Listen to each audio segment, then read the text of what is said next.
اعوذ باللہ من الشیطان الرجیم بسم اللہ الرحمن الرحیم رب اشرح لی صدری ویسر لی امری واحلل عقدۃ من لسانی یفقہوا قولی۔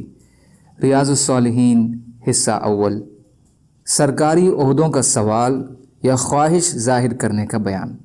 حضرت ابو موسیٰ اشعری رضی اللہ تعالیٰ عنہ سے روایت ہے کہ میں اور میرے دو چچا زاد بھائی نبی اکرم صلی اللہ علیہ وسلم کی خدمت میں حاضر ہوئے تو ان میں سے ایک نے کہا، یا رسول اللہ صلی اللہ علیہ وسلم، جن علاقوں پر اللہ نے آپ کو حاکم بنایا ہے ان میں سے کچھ کی گورنری وغیرہ ہمیں عطا فرما دیجیے۔ دوسرے نے بھی ایسی ہی بات کی تو آپ صلی اللہ علیہ وسلم نے ارشاد فرمایا، اللہ تعالیٰ کی قسم، ہم حکومتی عہدوں پر ایسے کسی شخص کو مقرر نہیں کرتے جو خود اس کا سوال کرے، نہ ایسے کسی شخص کو جو اس کی خواہش رکھے۔ بخاری و مسلم۔ فائدہ،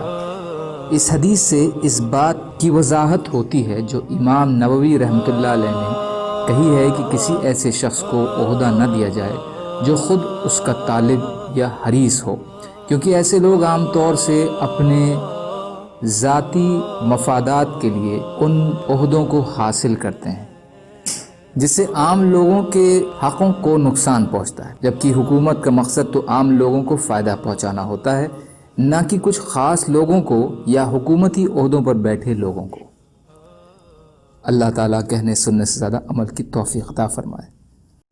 اور مظلوم کشمیریوں، فلسطینیوں اور دیگر ممالکوں میں جہاں بھی مسلمان بھائی و بہن پریشان ہیں ان کی مدد فرمائے، اور ہم کو اپنی استطاعت کے بقدر اپنا حق ادا کرنے والا بنائے، آمین۔ سبحان اللہ و بحمدہ، سبحانک اللہم و بحمدک، اشہد ان لا الہ الا انت، استغفرک و اتوب الیک۔ سبحان ربک رب العزت عما یصفون وسلام علی المرسلین والحمد للہ رب العالمین، برحمتک یا ارحم الراحمین، لا الہ الا اللہ محمد رسول اللہ۔